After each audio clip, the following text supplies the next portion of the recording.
What's up, golf sickos? We are live. We are live from the other side of the world. You can see that massive dune behind me. That's a Portrush dune.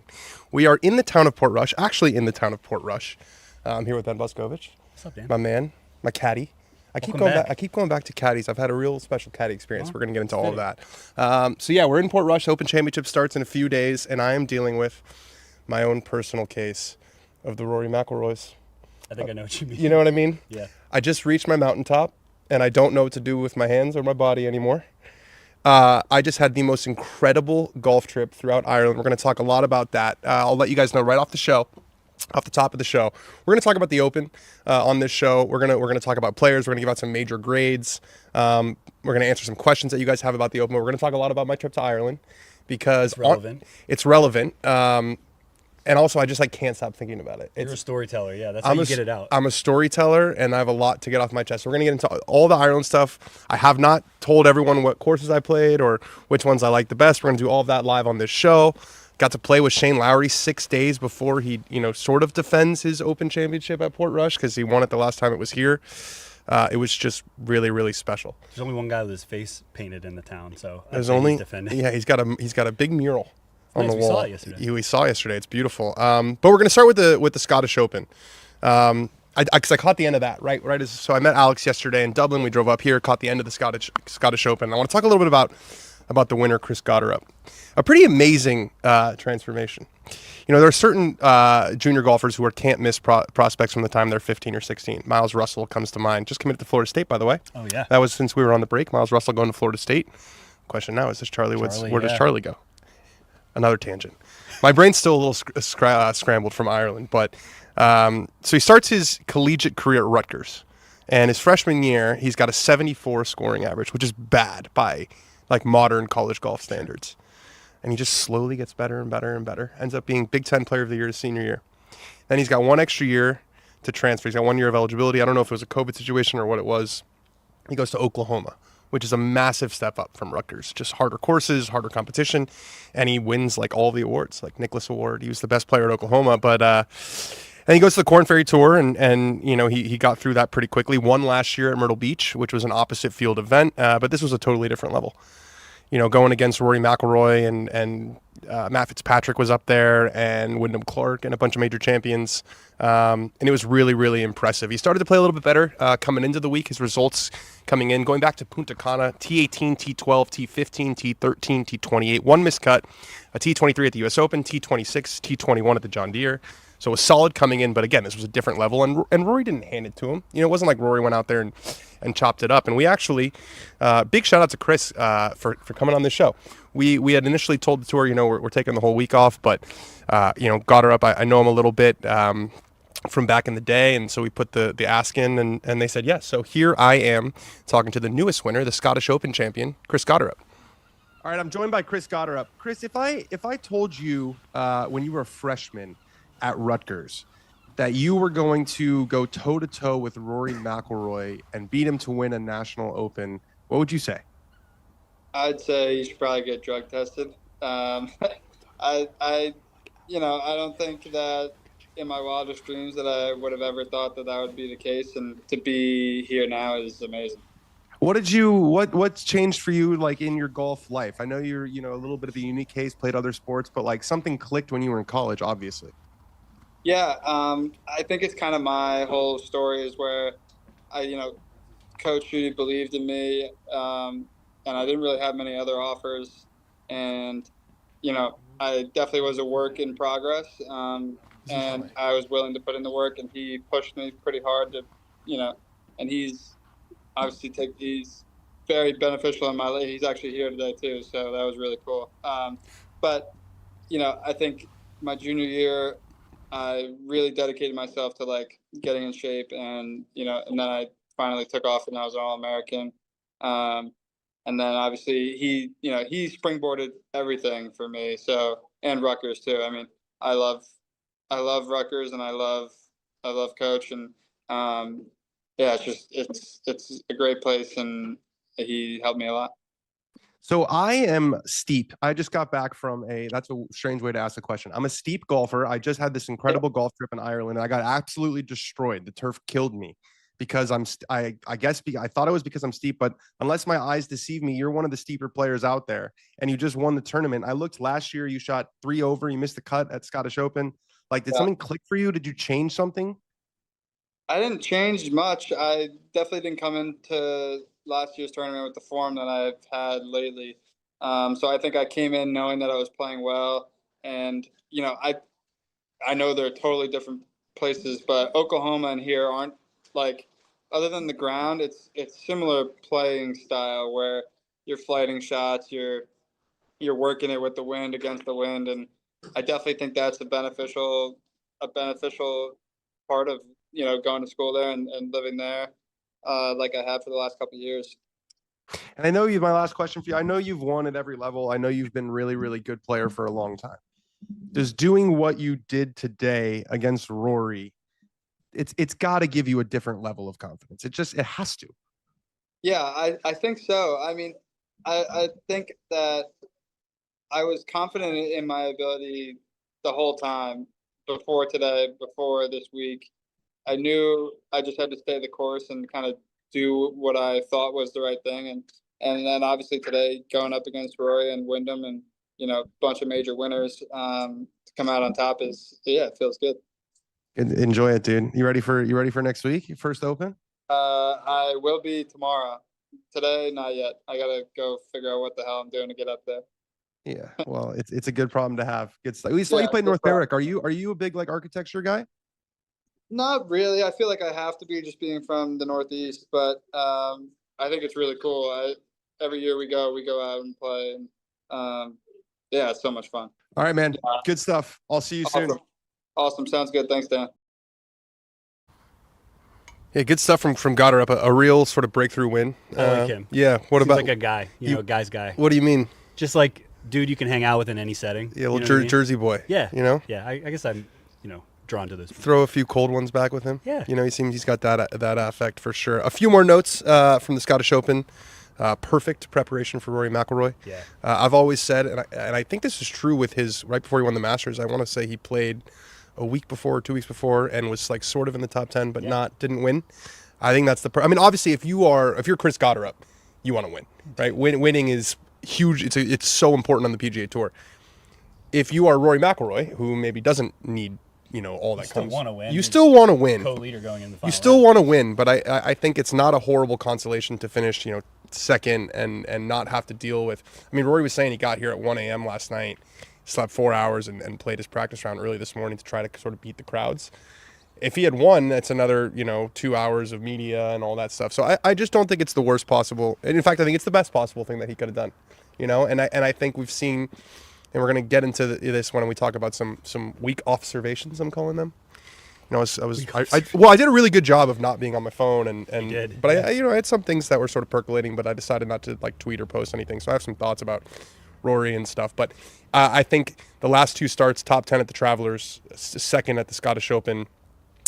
Just being on the ground here, like the adoration that he gets is something else, and I think coming back after 6 years ago when he missed the cut in such almost Shakespearean fashion, there's all this build up and this incredible ovation on the first tee, and then he makes an 8, and then he shoots 65, which was the round of the day in the second round, and misses the cut by 1. But he had a hell of a back 9. Yeah, he was making a run, grounded out. He was making a run Friday afternoon, and then he missed it by 1. And he's crying and. We actually have a great story today on Scratch.golf from Alan Shipnuck about Rory and Shane and like their friendship through the years and how it leads to this. But there's quotes from Gary Woodland from that round playing with him. Playing with Rory, and it's like how bad, what did he say? Like he just felt so bad. He was like, it was definitely like, I forget the exact quote, but it was like definitely one of the most like intense, I think was maybe the word, that atmospheres. Well, they were saying today that he might, I don't consider myself a historian of the Ulster region, but they were saying that he might be the best sportsman that's ever come out of these parts. So he's like their tiger, you know what I mean? Yeah. So it's a heavy week for Rory, but at least the game is good coming in, and he seems to be in much better spirits. Matt Fitzpatrick, potentially a late Ryder Cup push. So Fitzy finished T4 at the Scottish Open. He was T17 at the U.S. Open and tied for 8th at the Travelers. So that's 3 solid weeks in a row. And, the prospect of adding an in-form Fitzpatrick to a team that already includes Rory and Rahm and Victor and Tommy that I already think and is Sepp and Tyrrell and Bob McIntyre. They're really scary. And Ludwig's starting to play a little bit better too. He was in the top 10 last week. So the European Ryder Cup team is scaring me.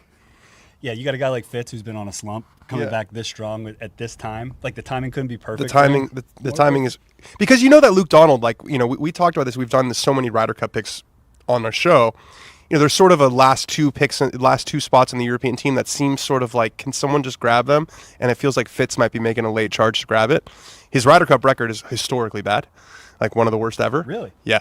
He didn't win a point his first two, and then he played last time with Rory, and he got crazy hot. He made like 5 birdies in the first 6 holes to win, and then they won their match, and then he lost his 2. So I want to say he's like 1-7, but he's experienced as a major champion. It does feel like, you know, if he continues, you know, a top 10 this week, he's right back in the picture. It just reminds you kind of how long the golf season is.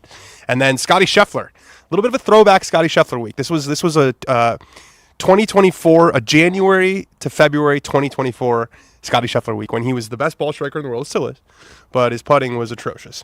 His putting was really bad last week. I think he was first in tee to green and one of the worst in the field in putting. And we, you know, when Scotty struggles on the greens, we get some really good reactions.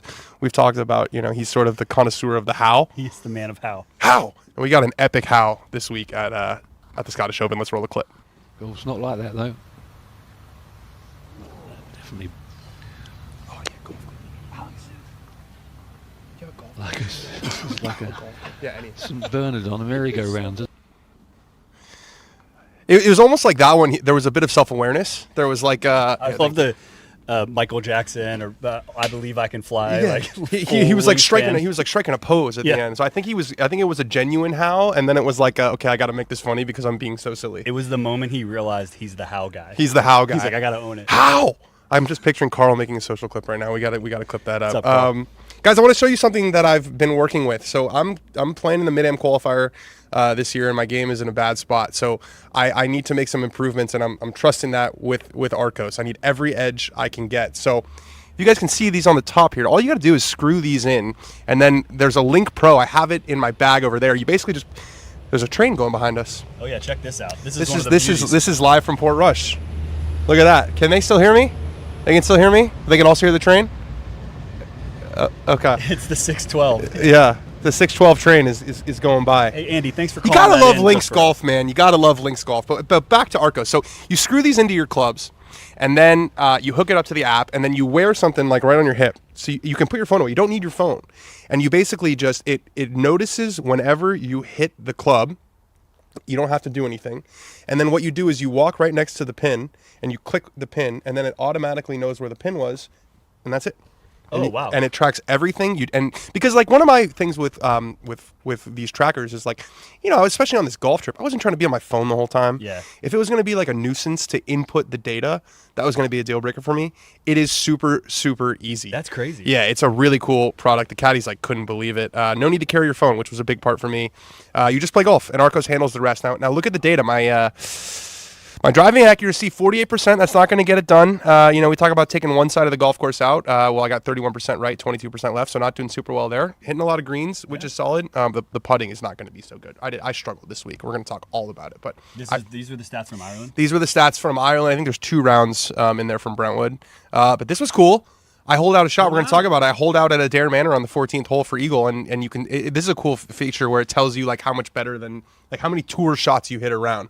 So like so you play a good round, and then it's like, oh, you hit 5 shots that were better than tour average today. And you hold out a tour shot. Is what it's saying. Well, I just hold out. I mean, that's gonna be better. It's like 99%. Like that's. Yeah, and then there I am hitting one. I don't remember exactly. These courses are all sort of bleeding together in my head. That might be the Guinness, but yeah. Anyways, working with Arcos this year, we're gonna stay with this and try to make a run. Try to get better at golf. So it's real data, you know. And you feel like a tour player. You get the strokes. You think in your head, I feel like my strokes gain was positive in the, you know, in the putting or in the approach play, and you can compare yourself to, you know, let's say, you know, I'm trying to get to a +2. That's sort of my goal. So I compare my stats to a +2, or, you know, you're a 7 index, 8, and you could do, okay, I want to be a 4 index. Where do I need to improve versus the average 4 index? You know what I found really interesting? Yeah. When you first got here and you were telling me about like what you shot on the trip and stuff, you were like, yeah, it was like coming up short a lot. And then I just saw your approach. Like that was your biggest miss. So the heart and the brain work together. The heart and the brain work together, and there's nothing like cold hard facts. So if you're serious about about playing smarter, this is the move, guys. Honestly, I really do believe that, and it's so easy. That's the deal breaker, or the deal maker, is that it's so easy. Arcus is giving you a free set of smart sensors, these ones, plus a 45-day trial of the app, and you can try the Link Pro for free, so you can see your own numbers, just like mine. Okay, we're moving into Ireland. It's time. It's time. Tell me about this trip. Where to begin? And I have a request for you, actually. Yeah. When you talk about these courses, tell me like why you picked them and like the context around them, because I'm pretty agnostic. So this was a real father-son trip. So my dad loves golf. Got me into the game when I was very young. We played together, and he also loves golf courses. So we've taken a lot of trips together. I've been really lucky, really fortunate with my dad being so generous with his time and taking me to all these cool places. And he's getting up there in age now. It's actually been hard, he's still with it, and he's still, but I've been playing golf with my dad for a long time, and he's slowing down. You sort of notice the physical changes.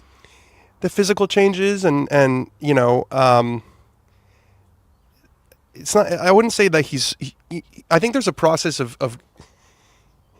when you're the youngest kid and you're young, and you view your parents as you're so hard on them, like when they make a mistake, because you have this image in your head of them being sort of perfect. And I don't know, just like something changed with like me and my dad this trip. Like I just started viewing him more as like it was like an appreciation thing. Mm-hmm. So he really wanted to take a special trip for my 30th birthday. I turned 30 in December. December's not a great time to come to Ireland, but also knew I was going to be likely coming for the Open, and I had never been to Ireland. So we had done a trip in 2013. We went to Scotland and Northern Ireland, but we didn't go south of the non-existent border. Alex and I drove through it yesterday. It's literally just welcome to Northern Ireland. Cool. And then all the signs changed from kilometers an hour to miles an hour. Yeah.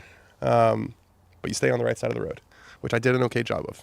Alex can be my witness. So it was the two of us, and then also, I mean, not to get too, but when we took that trip, it was me and my dad and my friend Tyler and his dad. We came over to Scotland, Northern Ireland, and Tyler passed away in 2020 suddenly at the age of 26 due to a undiagnosed heart defect.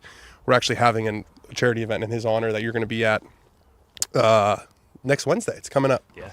So I found myself thinking about Tyler a lot, and thinking about Alan, and thinking about fathers and sons, and it was really special. And so we were thinking about who we were going to fill out the group with, and my dad said, this is your birthday trip. I want you to fill out the group. So tagged in two of my golf buddies from California, and my dad sort of handled the planning. So we got to Ireland on Sunday, flew from LA to Ireland on Saturday, landed on Sunday in Dublin, direct flight. It was great.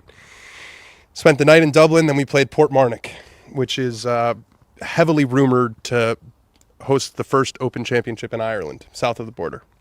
It's likely going to happen. 2031, 2032 seems to be kind of the word on the street. So we did Portmarnock. Then we drove down to Adair. We stayed at Adair Manor, which is one of the best hotels in the world. And it was like if Augusta also had a hotel and the Masters wasn't going on. It was like that. Like it was the most manicured place that I had ever seen. And it was this incredible blend of, you've got this castle that's been there, since like the 1700s. And then you've got these massive glass windows, and it's like modern on the inside, but then there's these throwback rooms, and you have breakfast every room, and this thing that looks straight out of Hogwarts. And plus the modern hospitality, like everybody taking care of you at all times. My dad was in the hotel, and they have these like lodges on the side, and so the three of us were in our room, and my dad was in his room, and there was a putting green. The lodges were right next to the golf course. I mean, Adair's hosting the Ryder Cup in 2027, so we'll likely be there. I'm actually going to a wedding there next year, so I might be at Adair 3 times. It's not a bad place to go. So we drove down to Adair, and then from there we played Ballybunion, which is rated as the #1 course in Ireland often. I'm going to get into the course ratings and talk about all the courses in a bit, but first we're just going to talk about schedule.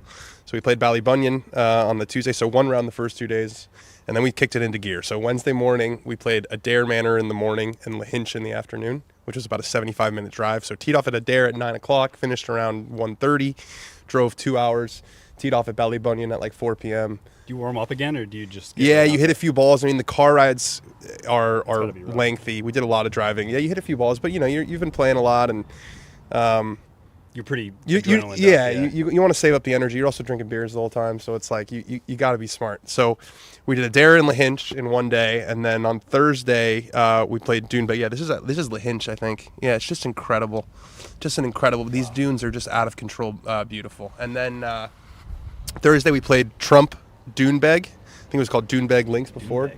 Trump really put his name all over the place. What cracked me up about that place, it was a cool golf course, massive dunes.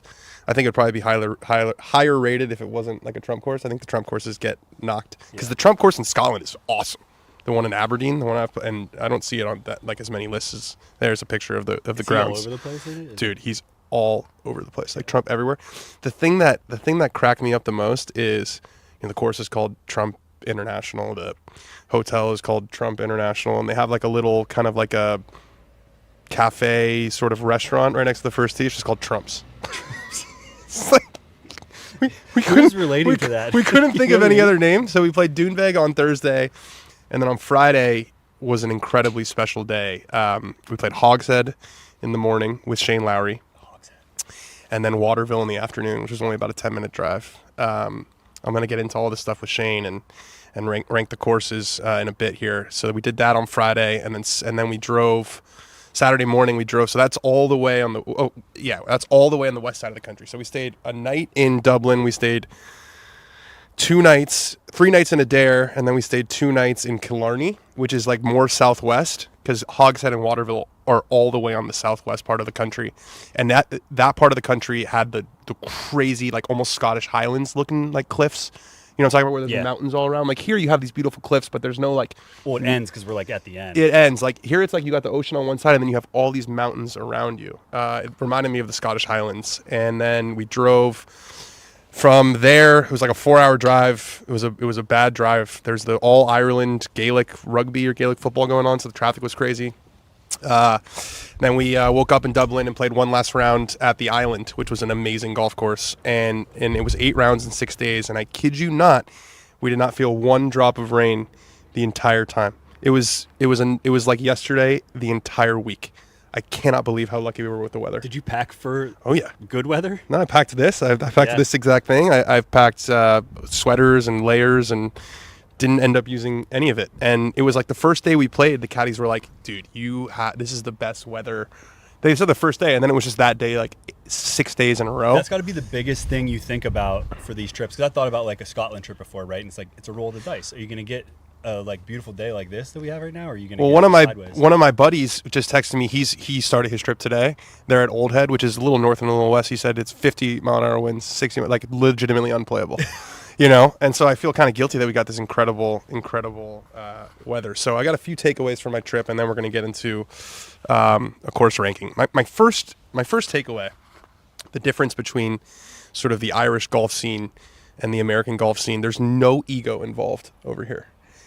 I think a lot in America, a lot of golf culture is, how far do you hit it? How far do you carry it? How many memberships do you have? How exclusive are the clubs that you're in? There's none of that. It's almost like looked down upon. Like we went out and I realized that I played like all of these courses that are very like well known and very like on all these lists, and it was actually really funny. Like so we played the Island on Saturday, and then my 2 buddies and I, we went out proper in Dublin, and there were a couple people who were golf guys, and they came up and wanted to hear about the trip, and I told them where I was playing, and they were like, oh, of course, like the Americans play like all of these like courses, and they were saying that all of these courses in Ireland that have like historically been 40 pounds, 50 pounds to play. He said if they up their greens fee to 200 pounds, the Americans just start like flooding it. It's like a cheat code. It's a cheat. He's like, if it's cheap, the Americans won't play it. It's an interesting like cultural difference. Well, I think they probably don't think about golf as hyperbolic. It's like a thing that happens in the background. Yes, it's part of the town. Always. Every town has like a pub, a church, and a golf course. Yeah.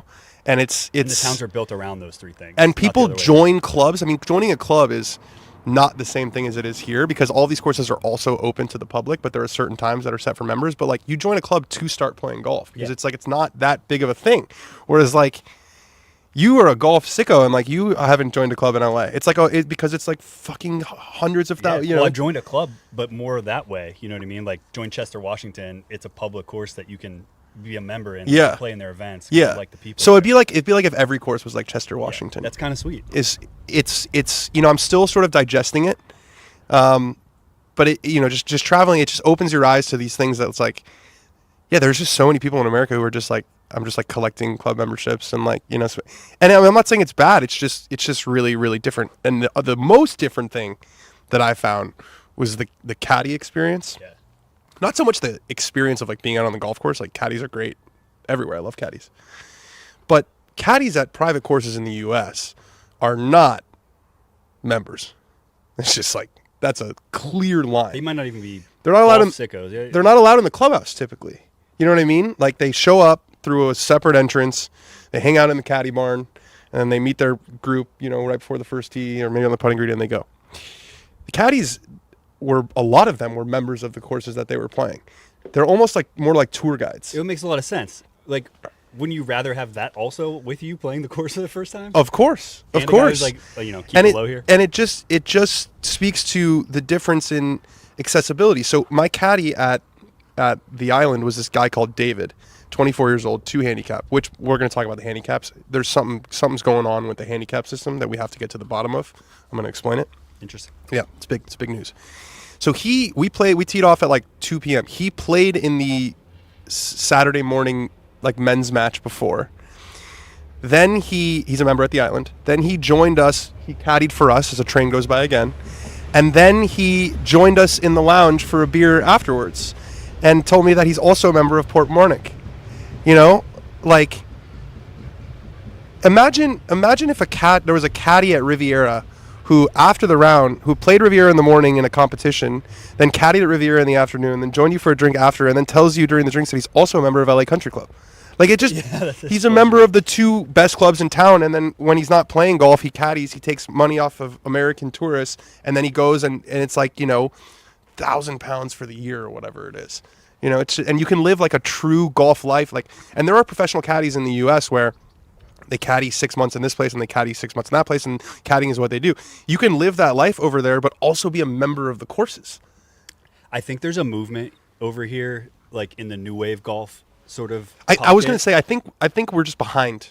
Well, yeah, we are, but I don't think we'll ever get that way. I think because of the inherent nature of the sport in the country's being, they are going to be more precious about it. We're going to be a lot more like capitalist about it. And American about it. Yeah.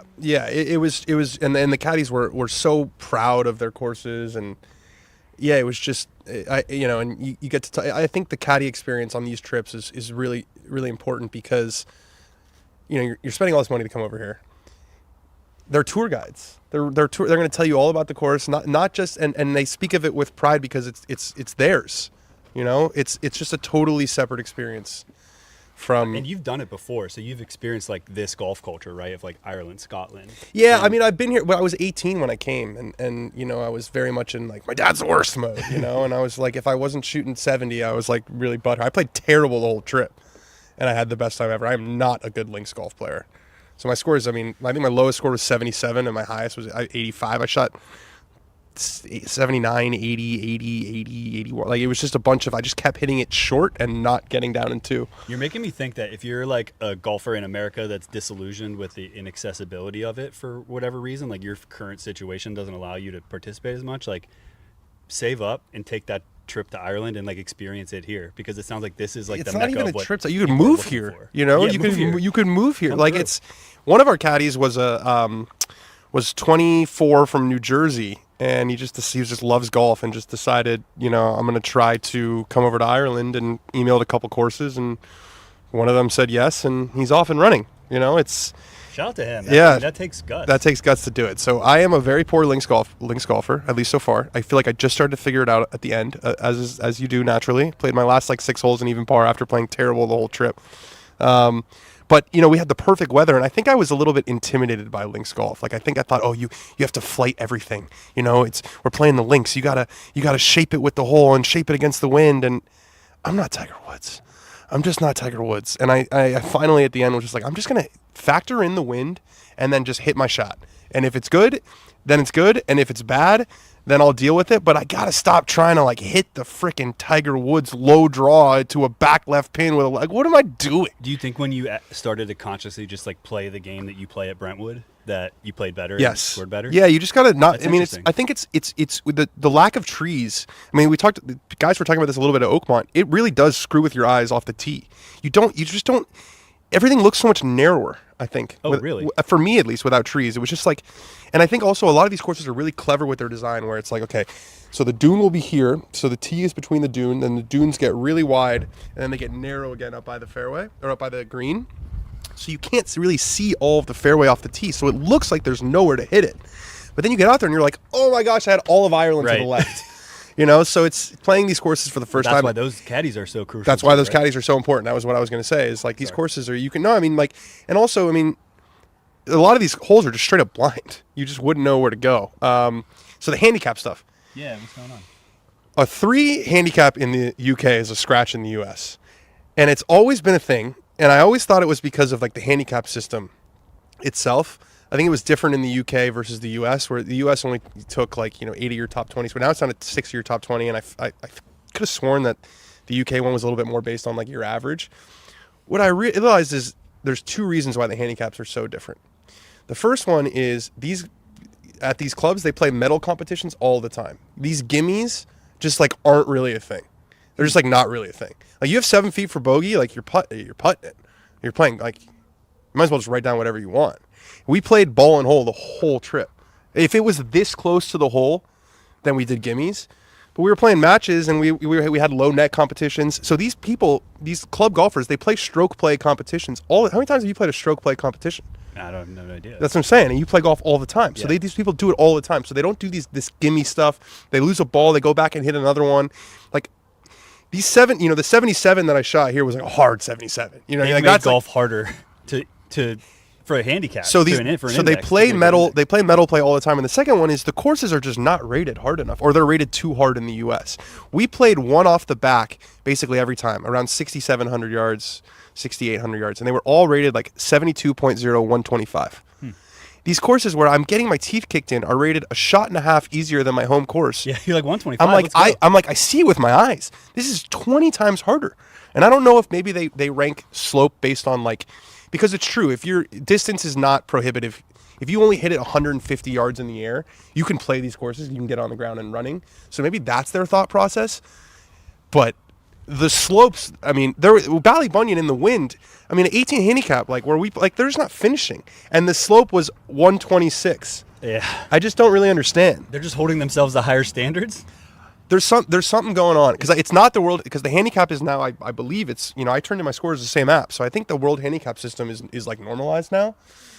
But man, don't play against the UK. If you're an American with a handicap, don't play against a Brit with a handicap, or an Irishman with a handicap. Just don't do it. Or beef up your handicap before the match. Yeah, or start playing stroke play. Like you will realize, man, those 3.5 footers that no one putts in the U.S. when they're out of the hole, you're gonna miss a lot of those. You also, when you have them, you're like, shit, I haven't thought about this putt in 10 years. Yeah. What do I do? I don't know how to make a. It's harder than a 30-footer. Yeah, I don't know how to make a 3-footer left to right for bogey when I'm already out of the hole. It takes a sort of mental strength. So the differences in handicaps I found to be totally insane. The car rides, we did a lot of driving, almost as fun as the golf itself. We had this incredible driver named Darren. I thought he looked like Wayne Rooney, so I started calling him Wazza the first day, and then everyone started calling him Wazza the whole trip. He loved it. He's a United fan. He loved it. I wasn't the first person. He actually also looks like Billy Foster, so they all kind of look alike. He was a Scottish guy. Actually drove. There's a ferry you could take from Scotland over to Northern Ireland, and then you can drive down. So he took his car from Scotland down to Ireland. Oh, wow. Yeah, so you drive on the ferry, and then the ferry takes your car over. And just, basically, this is a PSA. If you're thinking about a golf, I'm going to look at the camera for this one. If you're thinking about a golf trip, do it. Just do it. The car rides before, talking about what everyone's swing keys for the day are, talking about what the teams are going to be, setting the stakes for the match. Then you go out there, you share this experience, and you have a pint afterwards, and you're talking about the best shots you hit and the funniest things the caddy said. And I know they're really expensive, and I know it's hard for people to carve out time, and I know that everyone's got families, but the boys trip, or the girls trip, or your foursome trip, just do it. Do it. You have to do it. It is, our group chat is, all we can talk about is doing it again. It's life. This is one of the things I love so much about golf is like, what other avenue in life or allows you to just be like a kid? Like, my dad's 68 years old and we're turning around dunes and he's like, look at this. Yeah. You know what I mean? He's like, how great is this? Or you're making a putt and you're all going crazy. It allows you to have those like kid-like emotions, especially the golf trip where you don't have to get home to see the kids or you don't have to come home to answer emails. I mean, I checked. I thought I did a pretty good job of checking out. Like, I wasn't bothering you like I normally do. No, I didn't hear from you. That golf where all you're focused on is having fun and playing golf and talking about it there's nothing like it. That's what I was going to say. It's the incubation for me. Like, everybody has their childlike thing, right? For us, it's golf. For someone else, it might be tennis. I guess other people have other passions, right? But a golf trip is a time where, and I've been doing golf trips since I was like 7 years old, 8 years old with my dad, right? Even hanging out with older guys, and I have nothing in common with these people, but we all love golf. I can be in that conversation. I don't have to worry about anything else for 4 days. Like, I can actually be... What I really want to say is you can be a nerd about it in front of other people in a world where... That makes you cool. Not everybody thinks you're cool for being a golfer. Yeah, I mean, I made an effort after the rounds. We were invited a couple times to come have drinks. Some of the members, wanted to talk about golf and stuff. And, we ended up just talking about golf. Yeah. Guys I'd never met before. I'll never see again. Completely different backgrounds. Which is the golf experience you have on a course when you get paired with a random single and you meet somebody new and you're like, you're a sicko too. Like, let's talk about some really nuanced shit we get made fun of in other circles. Yeah, no, 100%. Yeah, Emma doesn't want to. My wife doesn't want to hear about the dune size at this course versus that course, or the bunkering at this course versus that course. But that makes you cool on these golf trips. Do the trip. All right, course ranking time. This is like ranking your children, right? Is it? Yeah, you love them all. You just met them for the first time? Maybe a few, a little bit more than. What I was trying to say was they're all great. Yeah. I love them all. We're gonna start from the bottom. Actually, is that gonna screw with you, Andy, if we start at the bottom? Okay, we'll start at the top. My number one trip for the week, my number one golf course for the week was Waterville. Yeah, Waterville. So Waterville was number one. Kind of an interesting, it's been there for a while, but I believe it was like kind of rebuilt in the 1970s. Unbelievable. It's in that southwestern part of the country, so you have those mountains in the background in like Killarney and even southwest of that in Waterville, I believe the town is. It was just the perfect combination of links and views and playability, and we had the two most special caddies. And my dad sat out that round because he can't play 36, so I played with my two buddies, and that was also really special. Just the three of us getting to like realize how lucky we are to be doing this. So Waterville number one, number two Ballybunion. Ballybunion has a wow factor. There's a couple holes on the back nine, 11 and 15 are the ones that come to mind. I mean, you can see the pictures here that are just like, it's got the Pebble Beach, like, holy shit factor, where like Jesus. You're playing right, like your tee box shot is right there next to the ocean and the fairway's up here. And it's almost hard to focus on the golf because the walk is so amazing. My third is Lahinch. Could play that course every day the rest of my life. Ballybunion might be a bit much every day, but Lahinch is just super, super playable. I think Lahinch captures people's hearts, and I understand why. The Island is next. I have the Island ahead of Portmarnock in my sort of Dublin rankings. They were both in incredible condition. I mean, the weather was. They said it only takes a week for those courses to get brown, like because you see this whole island is like incredibly green. Very lush. Yeah. But if it doesn't rain for like a week, it gets brown quick. And so Dublin had incredible weather the last week. So we played Portmarnock on the Monday, and then you could tell when we got back to Dublin at the end of the week that it had even firmed up. And the island has some unbelievable par threes, some of the best par threes ever. I think it was at Lahinch, but it might have been Waterville. I wanted to tell one cool story. All these courses, because they've been around since the 1700s or 1800, whatever, they have all this crazy history. So we played one course, I think it was Waterville, and there was a hole called the Mass Hole, which is what they call people who aren't very nice from Boston. And I said, what do you mean the Mass Hole? In the 1800s, the British made Mass illegal when they ruled Ireland because it was Church of England had split. Oh, Mass. So they made Catholic Mass illegal. And the tee is here and the green is here. And in between, there's this hollowed out area where the people in the 1800s would come and do Mass. Like secret Mass? Secret Mass, because it was protected by all the dunes. It's the Mass Hole. It's the Mass Hole. Jesus. So it's just like stuff like that, which was just, you don't get that. You don't get that in the States. Portmarnock right after the island. really a championship golf course. I can totally see why we'll probably host an Open. Just a really demanding all around, really, and a cool routing. A lot of the courses in Scotland are not a lot, but the classic links is sort of out and back, like St Andrews 9 holes. I think at Troon 9 holes out, 9 holes back. The Irish ones are all, at least the ones we played, were all dancing all over the place. So you get all these different wind directions. Next, Hogshead. This was the only proper private club that we played. I don't know how many there are in Ireland that are like this, where it's members only, and this place was straight out of a Batman. It was in that mountainous part of the country. It's kind of half Parkland, half links, but there was 7 or 8 helicopters that took off and landed while we were playing. So I'm standing on the first tee about to take my club back, and there's a helicopter landing right next to the tee, and I'm looking around and no one's batting an eye. They're just that's kind of what it is. So I'm like, well, if I aim this 150 yards to the right, we're gonna have a problem. Yeah. There's no one said anything.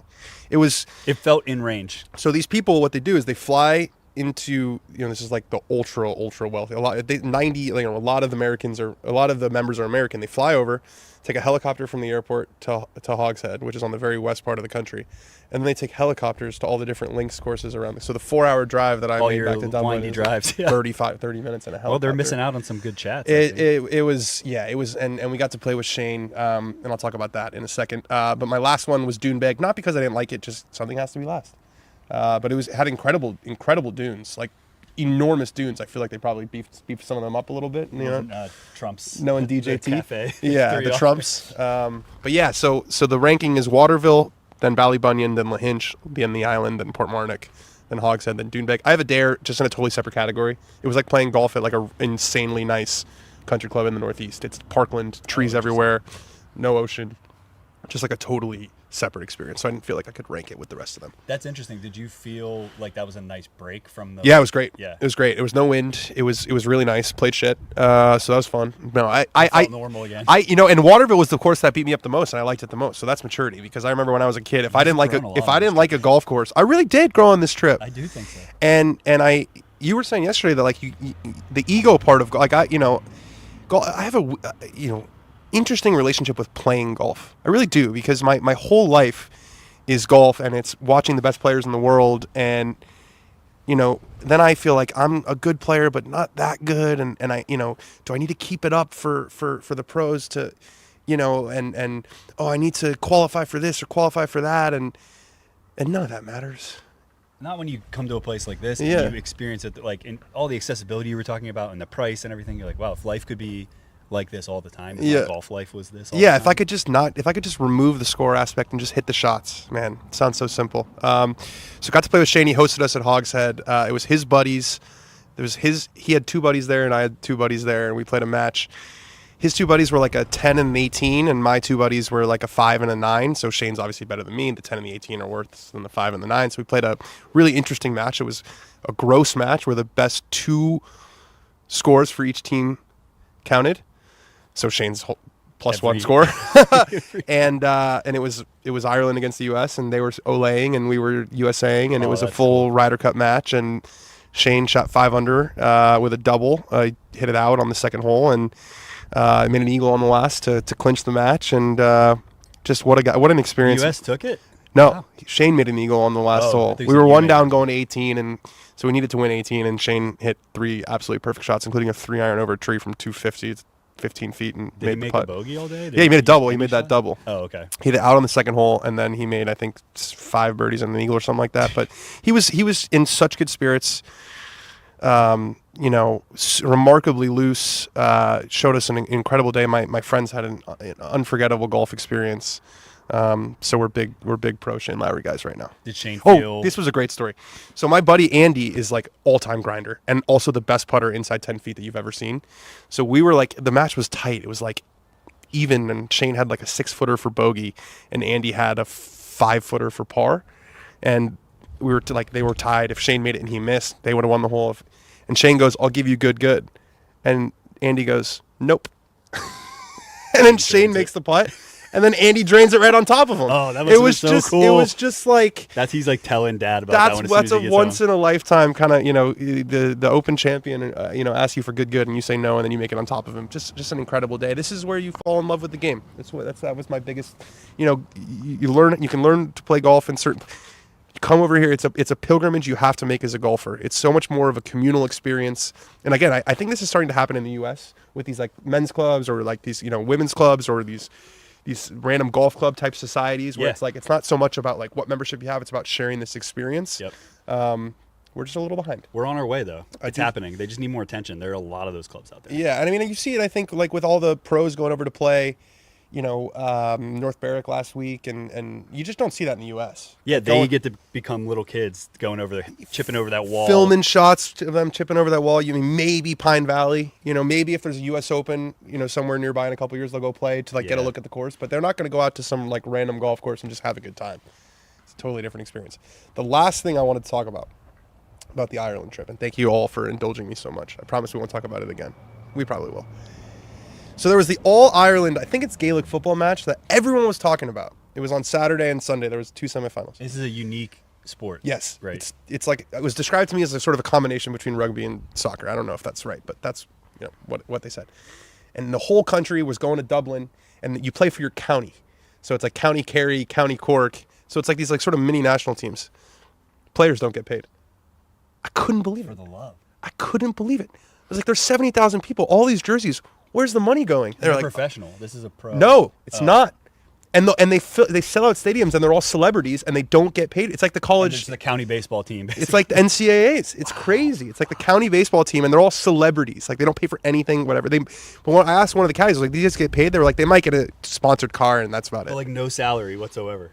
Damn. I mean, I could not believe that. Is that a league that you like earn yourself into, or is that they all have jobs? They're all like electricians. Okay, so these aren't people who are aspiring to be like professional. No, that's the top. That's just the top. That's the top. Love of the game. Just unpaid internship, but you're a celebrity. Correct. I think that sounds sick. It's like what college sports used to be. Yeah. Except for there wasn't a pro level on top of that you were then going to make money at. Free cheesesteak at midnight. So I just couldn't believe that. Okay. Wow, that was awesome. That was cathartic. That was great. Okay, we're going to hop into a segment that we call the Knockaround, presented by Knockaround. This whole show is presented by Knockaround. Dan on Golf, presented by Knockaround. These are the Brooklines that came with me throughout my trip, and I actually wore them. I only brought 1 pair of sunglasses because I thought, for sure, I'm not going to need this. Wore them every day. I'm shocked you didn't lose them. I'm proud of you. I didn't lose anything this trip. I didn't lose passport, stayed secure. My driver's license, which I was yet. Yeah, my driver's license with which I was without for quite a while, as Alex Bush knows, showed up the day before we left. Got it. I still have it. Nice. So. Yeah, but we have a promo code for these glasses, and the quality of these glasses for $30 is absolutely out of control. I mean, I threw these in my golf bag. I was not sober. They're totally fine. They look perfect. If you go to knockaround.com and use the promo code DanOnGolf20, you get 20% off these sunglasses, your first order. That brings them under $30. Just stop spending a lot of money on sunglasses. You're going to lose them. You don't want to have to be precious with them. So these are the Knockarounds, the Brooklines. I love these. All right, week observations. Week observations. Calling this week observations. Number 1, the whole Rory post-Masters slump narrative was a case study for me in the news cycle of 2025. It's like if you zoom out, it's like he's won the Masters, he's won the Players, he won at Pebble Beach, he finished like second last week. He's coming into the Portrush. We're all like, is Rory going to win again? What's happening? Probably. With Rory? What's happening with Rory? Like, we all thought that he was going to win all these majors, and now he's going to go the other way. And it's like, no, it's just a month. I think it's ironic because thinking back, I totally agree. I'm glad you made this point. Like, we kind of all got worked up about something pretty normal, which is like what you just described, like achieving nirvana and then just coming down from it for a little bit. We were like, oh my God, how did he not like get elected president the day after? Yeah, we were all like, oh, he's going to win every single golf tournament. Is he slumping? And he's just going to do everything, and he's going to win 10 majors, and then he doesn't win the next 2, and you're like, oh my God, does he even want to play golf again? No, he's so fine. He like purposely got a T2 in Scotland so that we would remind ourselves that he's probably going to win this week. Yeah. Brian Campbell won again. For Brian Campbell, with his 161 mile per hour ball speed, I think is his average. Maybe it's 164. For that guy to win twice in 1 year is fucking incredible. Deserves a Nobel Prize. Think about how good you have to be at golf. Like, not just hitting the ball far. Think about how good you have to be at golf to win on the PGA Tour twice in 1 year, being statistically the shortest player. He's the shortest guy on the PGA Tour, and he's got 2 wins this year. I think that gives a lot of people hope for their futures. 100%. It's young guys that are like, well, it's just good, but I'm not long. Yeah, well, it's just nice that it feels like the game is getting longer and longer. But and yes, would Brian Campbell win the U.S. Open at Torrey Pines? Probably not. But to beat those guys, I don't care what the golf course is. When you're the shortest one out there, to beat everyone in the field twice in 1 year on the PGA Tour. Is his ball striking like out of control? He must hoop absolutely everything. Yeah. His chipping and putting has to be like absolutely. I haven't looked at his stats, but they've got to be out of control. Jake Knapp playing really, really good. I had this note written yesterday. He had a bad round on Sunday, but I just feel like I've seen Jake Knapp a lot recently. Jackson Koiven. We've got a new Luke Clanton situation going on. Yeah. So Luke Clanton turned pro. He's off to started his pro career. Jackson Koiven is now the number one amateur in the world, rising junior at Auburn. Could have turned pro after this year. Already has his tour card locked up. Opted to defer it for 1 year at least. He played the John Deere and the ISCO. He finished tied for 11th and tied for 6th. And that wasn't just like a T11 at John Deere. He was like in contention to the last 3 holes, I think. He was in it the whole way. He's the best amateur in the world. He's the best, it's they just keep coming. And this is what Rory was talking about. When he won his first major, he never even heard of Scotty Scheffler. He never heard of Jackson Koiven probably 18 months ago. And he knows, well, we got another one. We got another one we got to deal with. So, Koiven playing fantastic. And guess what he gets to do at the end of the summer? Go back to fucking college. Go back to Auburn. To Auburn. As the man. To the golf camp. Yeah. Basically. To golf camp with all of his other best friends who are also +8s. It's really just one big golf trip. Imagine what you would do this summer. Oh, my God. I'd probably, do pretty well in a couple golf tours. You'd probably do pretty well. Gordon Sargent, some signs of life. I saw he finished like 20-something or third. Maybe he was in the 30s. At the ISCO. We were talking about it, when a unique case when he turned pro, his game completely fell off the planet. I think he's gotten back with his coach when he was a kid, when he got to number one amateur in the world, and actually off to a pretty decent start. So solid there. Max Homa was playing Barracuda this week. There's a lot of times when a guy plays a tournament and you're like, whoa. Like I remember Billy Horschel won, I want to say in Puerto Rico. Yeah. And you were like, whoa, Billy Horschel's down in Puerto Rico. Golf will humble you. Max Homa is in Barracuda this week. I think did you catch his little kerfuffle with Twitter? Yeah, he just said it was like the worst thing ever. Yeah, he was like, I realized Twitter is like the worst place. Even though he was like part of that whole thing. Yeah. Yeah, I did see that. He said that the gambling guys ruined it. The gambling guy, because they're just so mean. And then they started DMing him like. Well, he shouldn't have his DMs open. And he was screenshotting them and sharing them like jovially, being like, "Here's what happens." Like it was actually pretty sweet what he really went about it. Yeah. I didn't see the whole like evidence stuff, but that's all. Don't sharing receipts. Hey, if you lose a bet, don't be threatening the golfer's life. Anyone who's listening out there, that's a step too far. I don't know that anybody actually did that. I was being hyperbolic. But they were saying you suck and stuff. Mean stuff. Yeah. Lottie Wode almost won a major. Almost won a major as an amateur, and this sort of continues with what I was talking about with Jackson Koiven and with Luke Clanton. Is the gap is just getting smaller and smaller, and we're seeing it on the women's side as well. So Lottie Wode has already locked up. She's an amateur from England. Already locked up PGA Tour card, an LPGA card through the last 2 weeks. She won the Irish, I think it was the Irish Open the week before, something like that. Grace Kim played an unbelievable last couple holes to win. There was a eagle at the last to get into a playoff, then chip in for a birdie, and then Titty Cole answered her with a birdie, and then there was another eagle to win it. Just an absolutely incredible way to sort of finish off a major tournament. But yeah, I mean, she's 24. Game keeps getting younger. It was an electric finish. Yeah, there it is.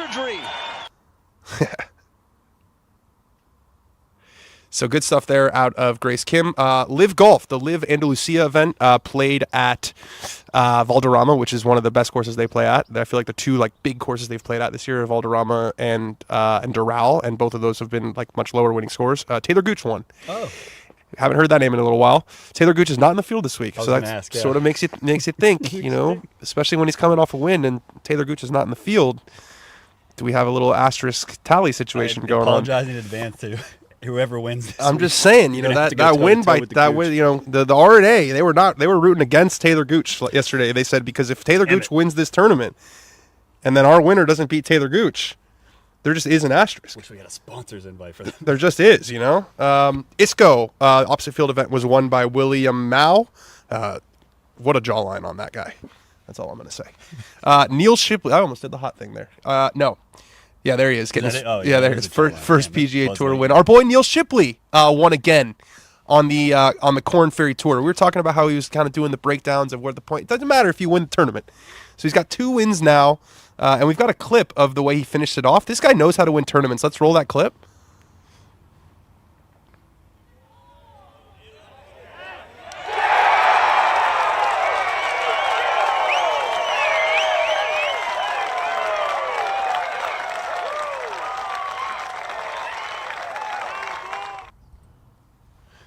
So Big Neil is locked up for the PGA Tour next year. I sent him a text last night. I said, "You beauty," and he responded with simply, "See you on the big tour next year." That's so cute.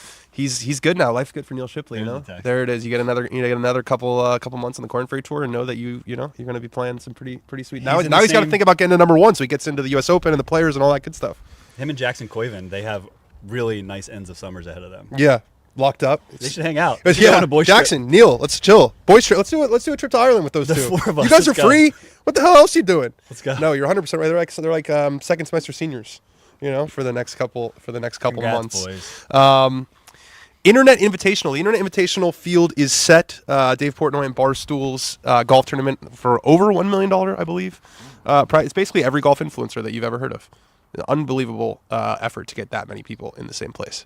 That should be a ton of fun. I'm looking forward very much to seeing the content that comes out of that and who eventually wins that tournament. Incredible pencil sharpener I saw this. at the Scottish Open. Let's roll this clip. I was going to say. Level.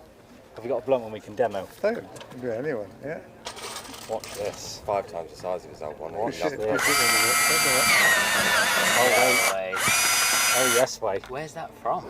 That's incredible. Guess. Give you one guess. Amazon. I want that. Yeah, Korea, but Japan, no, China. China. Yeah, Oh, from Amazon. but from Amazon. Oh, we're from Amazon. Where's it from? China. I've seen a new one. From Amazon. I love that the first guess was like, was it from Korea? Yeah, he's like, where's that from? Simple things are the best things in life. Just a reminder. A nice pencil sharpener. The lads were at Wimbledon this week. I think Tommy Fleetwood was there, looking very, very dapper. The boys sitting in I don't know if they're in the royal box or right next to the royal box, but something about the royal box. Tommy's hair flowing. Tommy, yeah, get it out of that That's hat. some volume, in the hats. Get it out of that hat. I need to go to Wimbledon. Top of my list. Never been. Top of my list. The Adaptive Open was won by Kip Poppert for the third time in a row, and Kim Moore.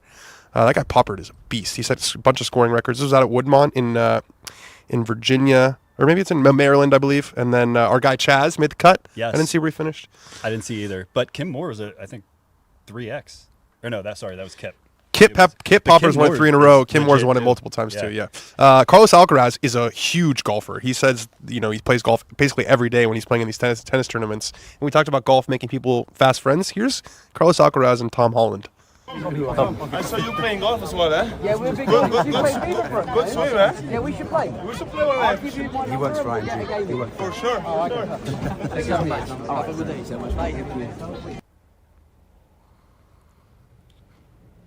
It's a very classic. We'll play. Let's play. My favorite I don't part know, of that clip. I don't know if they got there right away. It's like, well, we got to play. Yeah. And it's all Tom Holland was saying. We'll play.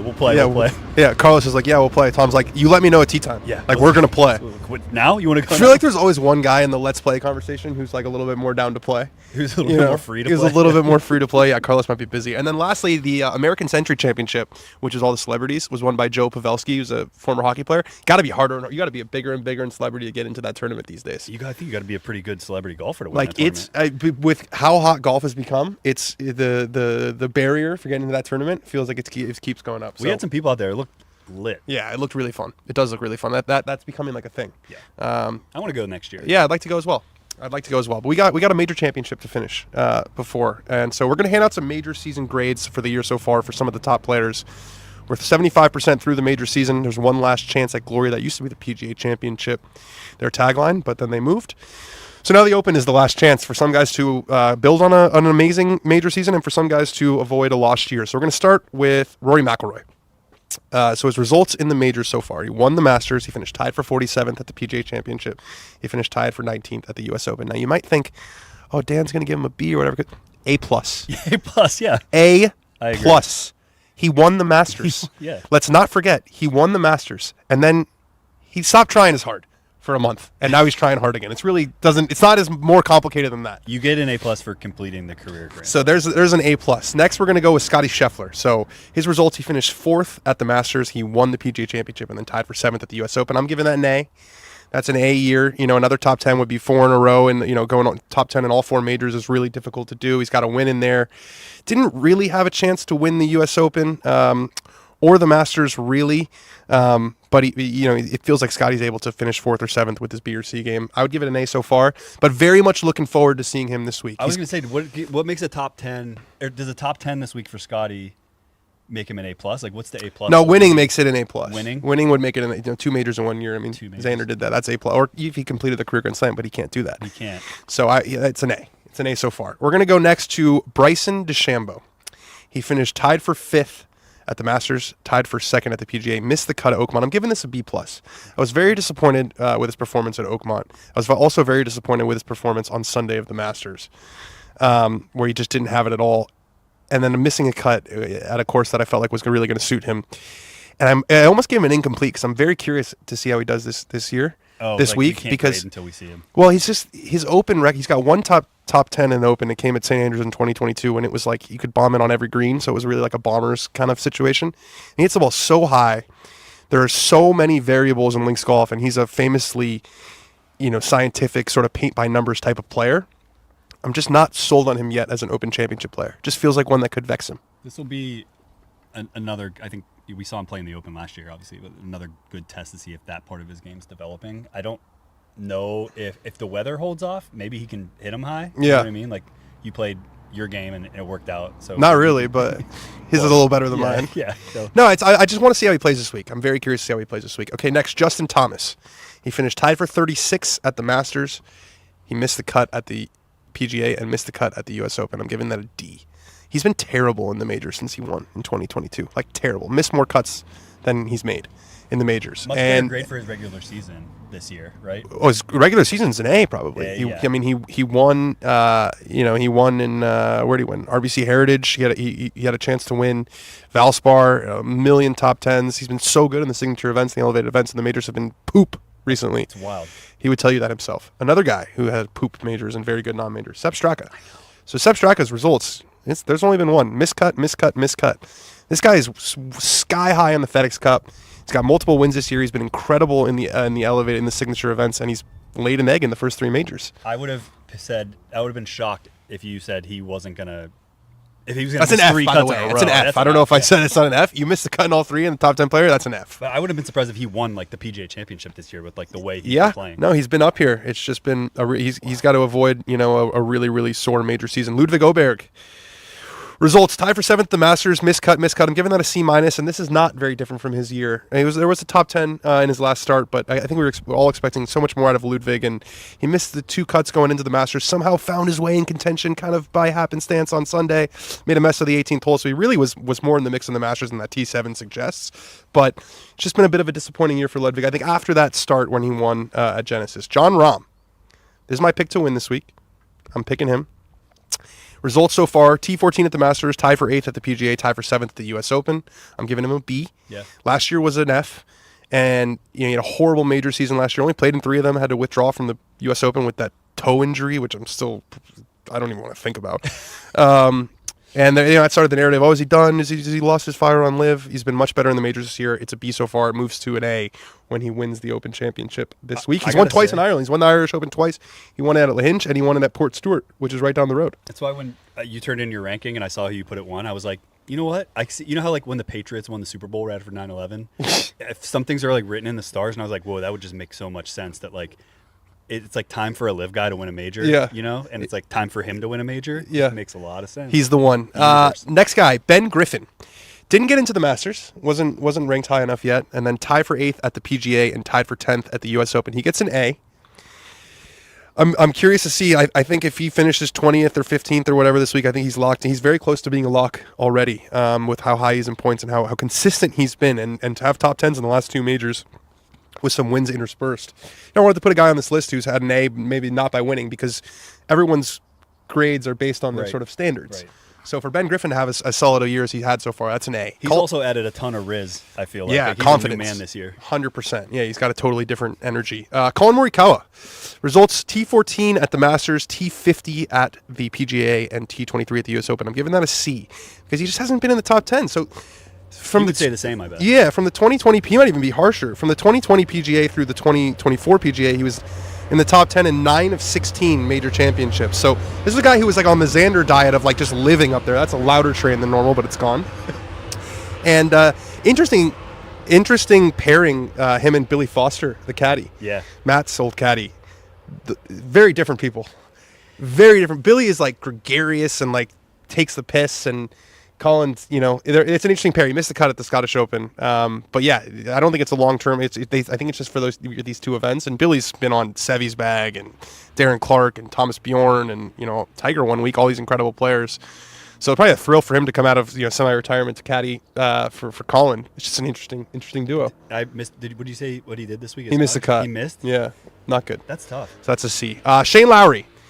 Results: T42 in the Masters, missed the cut at the PGA, missed the cut at the US Open. Giving that a D.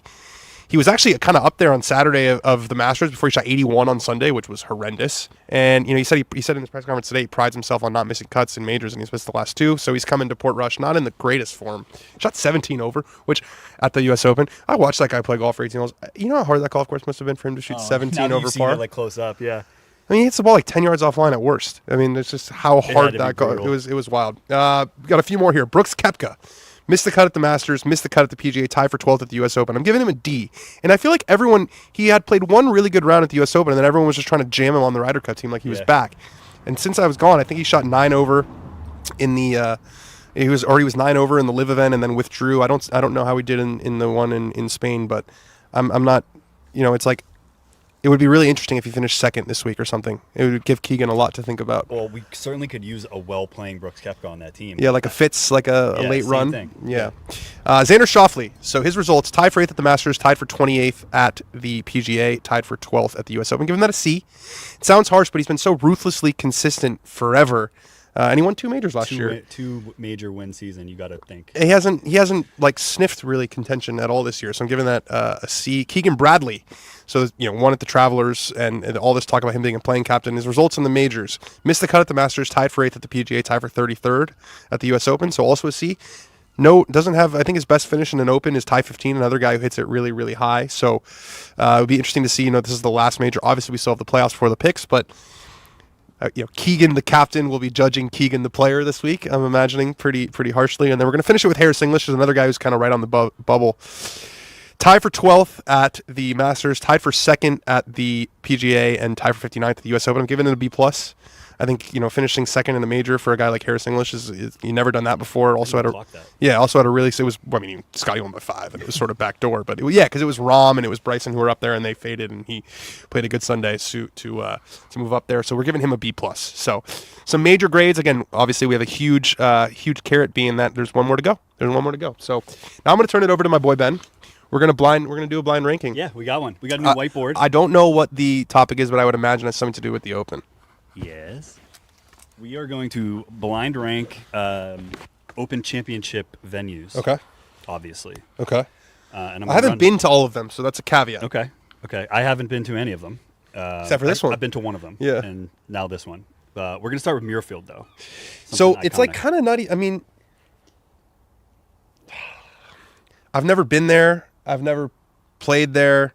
But it's widely considered to be one of the best golf courses in the world. It's like the most private one of the Rota. They had to make some changes to allow women members to get one back, and I don't even know if they're on the schedule. I think they might not be on the schedule because there's also some issues with like infrastructure and how many people can be around. But I think from a pure golf course perspective, everyone talks about Muirfield like one of those it's like a pilgrimage. So I'm putting that number 2. Next up, we have Royal St. George's. Which is one of my favorite names. Yeah. Someone once said, I think it was Jack Nicklaus, that with Open Championships, the further south you go, the worse they get. And Royal St. George's is pretty damn far south. I've been there. I actually played that one the day after Colin won it, and there's just so many blind shots. And I was playing without a caddy. There you go. So many. I'm putting that number 9. I probably should have put it number 10. You know what? Can I put it number 10? You can, yeah. Okay, I'm gonna put it number 10. You guys gonna let me do that? Erase. I'm putting number 10 because of the Jack Nicklaus. If the further south you go. Out of respect for Jack. Out of respect for the Golden Bear, we're putting St. George's number 10. Okay. This was my first Open Championship that I ever went to. I went with my parents to Royal Liverpool in Hoylake. Never been, but it's Liverpool, bro. It's Scouse, bro. We don't root for Liverpool. They're number 9. I got to say, 9 feels fitting based on this list. It's Liverpool, bro. It's more Manchester people. Come on. Yeah, but the Beatles are from there. Like, what are you going to do? That's cool. Royal Liverpool and then Prestwick. It's the first one. It's out of it. They'll never host one ever again because it's like all crisscrossing and all this stuff. But being the first one is... It has to mean something. Being the first one puts it at number 3 because of the history, and it will never host one again. And I think it's one of those courses, again, I've never been there, but I think you go out there and you're like, how the hell did they ever host a major championship on this course? So that's number 3. Like 18. It was in 1880 or whatever, yeah. All right, next up is Royal Lytham and St. Anne's Golf Club.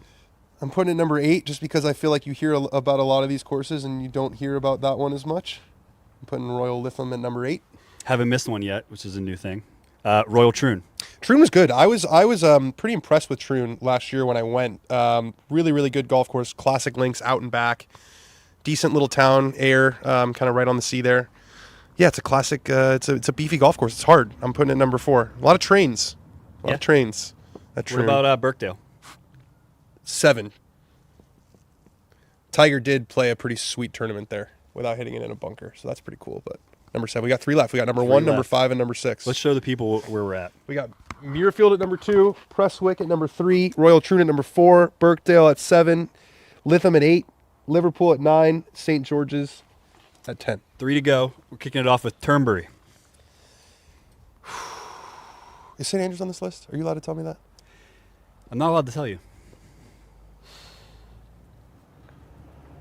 It's also out of the roto because it's owned by Trump, but people think that it's one of the best golf courses on the planet. I just don't know if St. Andrews is on here. And every time we do a blind ranking, I dirt St. Andrews. I'm going to put it number 5, even though I kind of wanted to put it number 1 because it's supposed to be that good. But if you're going to, St. Andrews on unless you're going to screw me. Carnoustie is next. Carnoustie. I have one left. I'll put Carnoustie at number 1. Oh wait, no. Then I have to leave number 1 for St. Andrews. I'm gonna. This always happens. I know. I'm going to put it number 1 just because when I grew up, Carnoustie was like the ultimate challenge of an Open Championship course. Like, and I did play that one, and it's so freaking hard. And if you win an Open at Carnoustie, it's like winning an Open at Oakmont, I feel like. All right, what's the last one? I feel good about that number 1. Yeah, I don't feel the best about it. Is St. Andrews on here? No. This is the best Open Championship venues, not St. Andrews, because obviously St. Andrews. Well, then why didn't you say that at the top? Because I wanted you to act like you're acting now. Okay, well, great. Now I feel happy. What's number 6? Or where we're at now, Royal Portrush. Portrush is better. Falls in number 6. It's not the best list, man. This is Scotland. I got Scotland as the top 5. We got him. You got me. Scottish Dan. You guys got me. Andy is very excited. Andy's happy. All right, here's the list. Number 1, Carnoustie. Number 2, Muirfield. Number 3, Prestwick. Number 4, Royal Troon. Number 5, Turnberry. Number 6, Portrush. Number 7, Birkdale. Number 8, Royal Lytham. Number 9, Royal Liverpool. And number 10, St. George's. I don't feel horrible because I didn't dirt St. Andrews again. So that's... Yeah. There was some good. There was some good. There was some good in there. There was twisted your brain into pretzel a little bit. There was some good in there. That was a good topic. Well done. Warning, this product contains nicotine. Nicotine is an addictive chemical. Underage sale prohibited. Listen, when I need to dial things in on the course, I go with Zone nicotine pouches. Why? 1, stronger nicotine intensity. The others aren't even close. And 2, better flavors. And 3, they last longer and they're more comfortable than any other pouch out there. My go-to is the 6 milligram wintergreen. But they make 7 flavors in both 6 and 9 milligrams. Game changer, 9 milligrams, 20 pouches per can versus the 15 the other guys offer. It's a no-brainer. I won't play 18 holes with at least 1 can of Zone in my bag. Want Zone pouches at a discount and mailed right to your door? Head to nicokick.com, NICOKICK.com, and enter code DanOnGolf20 at checkout for an additional 20% off. We're going to do a Q&A segment here. We were going to do it with Alan Shipnuck, but Newark had some other plans. What are you doing going through Newark? He's not going through Newark. Oh. He's in Chicago. I think he was trying to go through Newark, wasn't he? wasn't He was stuck in SFO in San Francisco. What are you doing flying through Newark? Is it good now? They hired some more guys? Okay, good. His new ATA is tomorrow midday. Right, so this is going to be Ask Dan. And we're going to start it with Josh Klossing asks, is the food as bad as people say it is? Yes. If not, favorite meal you've had there? I got to say, I had the most sulfuric farts this week. I thought you were about to say a meal. No, So you're eating all of us did. The 4 of us. We call them sulfur packs, and we were ripping them in the car. Just opening a sulfur pack. I think it's a combination of Guinness and red meat. The food is, the beef is really good. The Irish beef is really good. The best meal I had was at a steakhouse in Dublin the last night, and I cannot remember what it was called. But the beef is really, really good. But yeah, I mean, like... What'd you review of Checkers, the fish and chips we got last night? Fine. Fine? It's just fine. I thought it was like... Tastes like McD's, kind pretty good in terms of fish. Like, since that's their thing over here. Yeah. Even like the crappy ones are probably great. Yeah, I mean, it was... The food is just... It's just heavy, and there's not a lot of, like, fruit. So maybe that contributed to the sulfur packs that I was ripping the entire trip. Perhaps. Martin McKenzie asks, insights into pitch and run strategy when playing links. Putt it. Just putt it. Just putt it, putt it, putt it. Were you putting most of the time you were up? I was. Up That's there? Yeah. It wasn't an issue of the wrong shot. It was just execution. But you have to. We talk about ego. You have to, when you're playing links golf, you have to remove the idea from your head that your next shot's going to go right next to the hole. And I think when you're chipping in the States, it's like, what is the line where I can get this to a tap in? When you're playing links, oftentimes it's. You just have to accept I cannot get this with this inside 10 feet. That's not possible. And if it might be 1 in 100. And if I try and hit the perfect shot, I'm going to be chipping again or putting again. You got to be willing to say, okay, if I play it out there, I'm going to give myself 12, 15, 20 feet maybe for par. Give yourself a chance. And if you miss it, you miss it. So just take ego out of it would be my number one piece of advice. Peter Lynch asks, who is your favorite and your dark horse to win the Open? I'll ask you that too, but my favorite is Jon Rahm. He's been my pick this week. My dark horse is Fitzy. Okay. Just feeling like low penetrating ball flight. Him and Blackburn have figured something out. Last 3 weeks, he's trending. Needs a hot week for the Ryder Cup. That's my dark horse. What about you?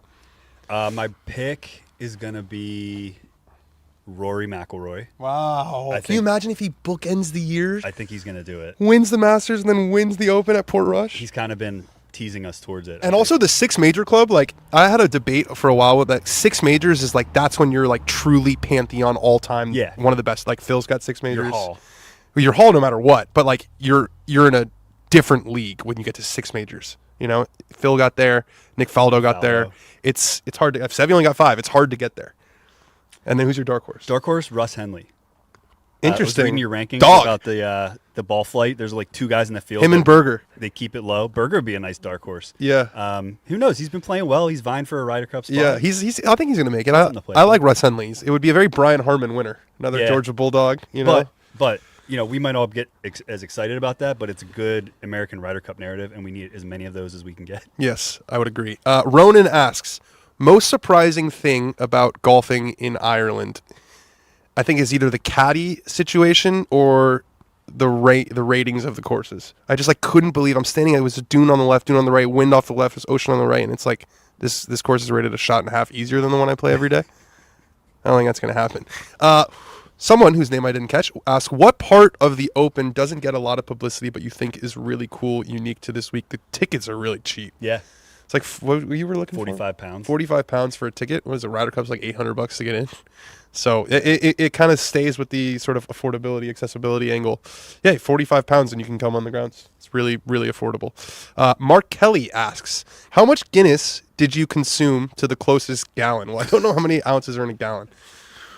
I probably averaged about 5 to 6 per day.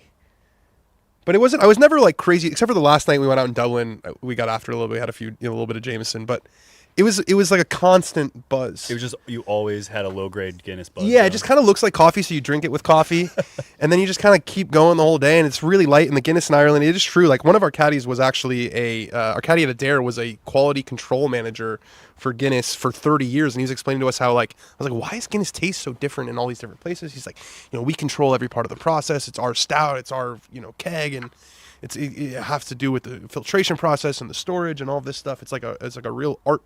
And what an incredible brand Guinness has. Oh yeah, they're on every bar has basically a free advertisement of a big Guinness sign outside. You see the tap with all the beers, and the Guinness has its own tap. It's in a separate spot. They've got the black. It's just like, what a clean brand.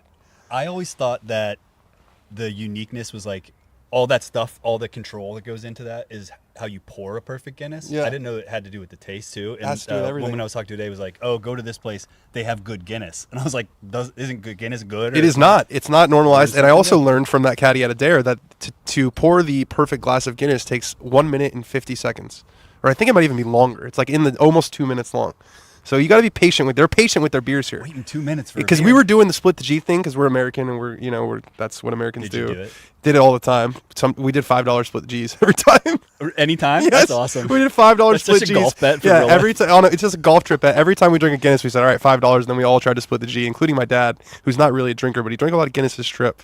But when we were doing that, everyone was looking at us like, are you guys crazy? Like, why are you doing that? Okay, Mark, last one. Is Gotterup here to stay? Early take, he's a more likable P. Reed. I think you're just saying that because they kind of look alike and he wears a chain. That's like the only similarities I'm seeing between him and P. Reed. Is he here to stay? Friend. Yeah, I think he's here to stay. I mean, he's been really solid this year. He's so steep. I'm really curious to see how he plays this week. It's such a heavy hit. His swing looks like the poor ground. You know what I mean? I'm interested to see him on like really, really firm conditions that you'll see this week. Because last week, yes, it was links, but there's much more turf under the ball. The only reason I'm interested and think he might have some longevity is because he's taken his time and he's won like one step at a time and done the next thing. And Yeah. see, like the things he's accomplished, it's like he's just checking them off. Yeah. It's just going to be slow and steady. Yeah. He'll be around for a while. He's got that belief. So yeah, it's good to get another young American in there. Obviously, I've had the most incredible trip, and I want to give a shout out to Shipsticks for helping Ben and I get our sticks over here to Northern Ireland. It was so incredibly special, and the last thing you want on one of these trips is for your clubs not to show up. I can't even imagine. I was so uncomfortable playing those courses with my clubs. Can't even imagine doing it with someone else's. So Shipsticks is the way to go when you're traveling for golf, and they actually, you could kind of live the trip that I had. An epic, all expenses paid golf trip to Ireland could be yours. Enter the Shipsticks 2025 Dream Ireland Golf Getaway Sweepstakes, where 3 lucky winners will receive an all expenses golf trip for 2 to Ireland, including 6 iconic courses. Among them, the one right over there, Royal Portrush, host of the 2025 Open Championship. All you got to do, go to Shipsticks socials, enter the 2025 Dream Ireland Golf Getaway Sweepstakes, and you could have the trip that I just had, Ben. Imagine that for free. You listen to the way he just described that trip, I would. It changed my life. It changed my life, and Shipsticks is like sort of a part of that, I think, now. So shout out to Shipsticks, looking after very, very precious cargo. You know, just very precious cargo. Our dog of the week, we have one every week. Shout out to the squad for picking this out. I did not see this. Caden Fiorini. So you know when a guy goes to the last hole of he's playing a really good round, you're like, oh, he needs to hole this out to shoot this number, and you're like, okay, great. And then you already start like, okay, well, he's not going to do that. This guy made an albatross on his final hole of the day to set the course record with a 10 under 60. Epic. An albatross on the last hole to shoot 60. We love even numbers. Yes. He's probably thinking, oh, eagle for 61, birdie for 62. How about we just hoop this thing for a 60? Mr. 60. At last hole of the day, that's dog mentality. There's also an honorary dog of the week, which is me. 8 rounds in 6 days, 1 million Guinnesses, no lost passport. My voice is intact. Your voice is intact. Pretty impressive. I was a little concerned going in. Showed up to PORTRUSH with bells on, which I was not expecting. What do you mean with bells on? It's like, in good spirits. Oh, really? Good, yeah. I didn't know that term. That's a good term. So yeah, 2 dogs of the week. Caden. What clip? Oh, we got the clip. No. Oh yeah, let's play the clip of Caden. Let's play the clip of Caden. Oh, pure. That pelt he threw. Damn. Go in. Yeah! Creeper. Oh, he's jacked. He's not even like celebrating. Walk off albatross. Oh, he is feeling himself. He's got every celly ready. He did 6 cellies.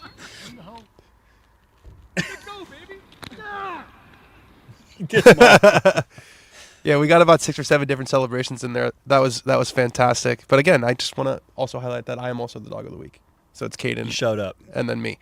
Chirps from the gallery. Again, shout out to the squad. We're a little late on this because I was not on socials as much this week. But Rory got a haircut. It makes him look old, I think. He went for the almost like a shaved head type thing. He's got the widow's peak. I think he said to Amanda that he was trying to take the grays out. It went the other way. We've got some comparisons here. It's giving Mr. Bean. Oh, that's tough. I totally. Oh, it's you got to be. You're really famous when your haircut is a story. Like I remember when Rory. Let's show some of these other comparisons. I remember when Rory, there he is looking like Curtis Strange. I remember when Jordan Spieth got a high and tight haircut. I want to say at Birkdale when he won in 2017. It was a big story. Scotty also got some chatter about a haircut. When he's looking like the guy that Jerry Seinfeld. Yeah. How does that doesn't look like Rory. I'm calling BS on that one. I like the haircut. That's my hot take. You like it? I like it. Yeah, it's all everyone's going for. The shaved head's in these days. And he said something about it's gonna be grown back by the Ryder Cup. Like it'll grow back. Bethpage grandstand. Saw this a little rendering of what we got. That's a city. They put a city there. You see that tee box moved over to the left for number 1? So is that because I was thinking the 18th and 1 aren't that close. They moved the tee box so it's not as yeah. So you can drive that green now if you're, You can hit it over those. So Bryson's going to hit it over those trees and take his hat off and wheel. And honestly, like why wouldn't you Montoya? Because it's. Oh my goodness! Green. I was there yesterday. This is what it looks like right now. It is going to be out of control. I can't wait to get up there. It's going to be absolutely out of control. And the last one, this one came in, or actually we have 2 more. So someone was saying Bernard Darwin.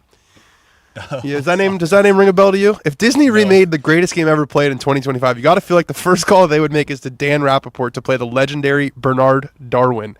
I thought that. Do you know who that is? No. It's Charles Darwin's grandson, by the way, who was one of the first golf writers. No way. Yep, there's a famous book, Bernard Darwin on Golf, and I guess there's a guy in the greatest game ever played who plays him who's like writing about it, and they think I accept. I think that's 1-to-1. Speaking of Dan in sort of Hollywood settings, you guys got to watch Stick on Wednesday. I'm just gonna leave it at that. You got to watch Stick. You got to watch Stick anyway. You got to watch Stick. It's cool. You got to watch Stick on Wednesday extra. And then our last one, Phil Mickelson. I don't know if this was from the range, but he had some ideas about what Liv could do. Here's a random Monday morning hypothetical question. What if Liv went to a 35-event, full 120-person field, dual shotgun start, morning and afternoon, and the current Liv events were the elevated events within the schedule? Where would those additional players come from, and what would happen to the PGA Tour? Isn't that just the PGA Tour? Yes, that's what he's saying. What would happen to the PGA Tour when it's inevitably PGA Tour players who take those spots? So the PGA Tour remakes itself to become like sort of more like Liv with the signature events, and then Liv comes back and is like, you know what, we're actually just going to be 35 events and have we'll 12. Just get more players.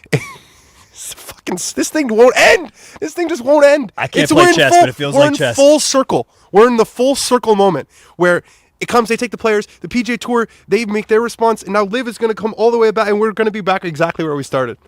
It's just incredible. It's almost That's not going to happen. That's not going to happen, to be clear. But I don't know if he's like taking the piss about like they copied us, we should copy them and just take their thing.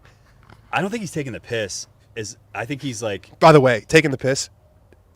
I'm bringing that one home. Taking the piss and grand. Oh, yeah. Grand is another. When they describe something like, it's grand. Yeah, our pizza guy told me he was grand. Yeah. He's like, it's a low bar. It's a great. Oh, you asked him how he was. He said, I'm grand. He said, I'm grand. Yeah, like, it's wow, a sick word. But anyways, you don't think he's taking the piss?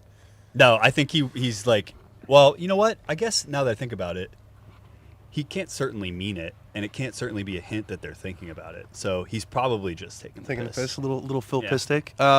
Amazing show. What an amazing show. You guys let me talk about Ireland for a while. We talked about all that open stuff. The technology worked. We're going to leave you with a clip of the week, which is, thank you, Alex. Thank you, Andy. We're going to leave you with our clip of the week, which is your boy hitting a little shot from the beach. The ball went on the beach, and I said, I'm going down to the beach. Good. We're going to be back on Wednesday with our full preview show, talking about pressers. Alan will be here. We'll get more into sort of the nitty-gritty of the golf tournament. That's a pretty big one, and it's happening not too far away from here. So we're going to get into all of that on Wednesday. Thank you guys so much for your support. Sorry about last week. I had to take a week for myself. Sorry we couldn't deliver more content to you guys, but we're back. We're back in force from now through the end of the year. Much love to all of you. And here am I hitting a very good shot from the beach. Enjoy.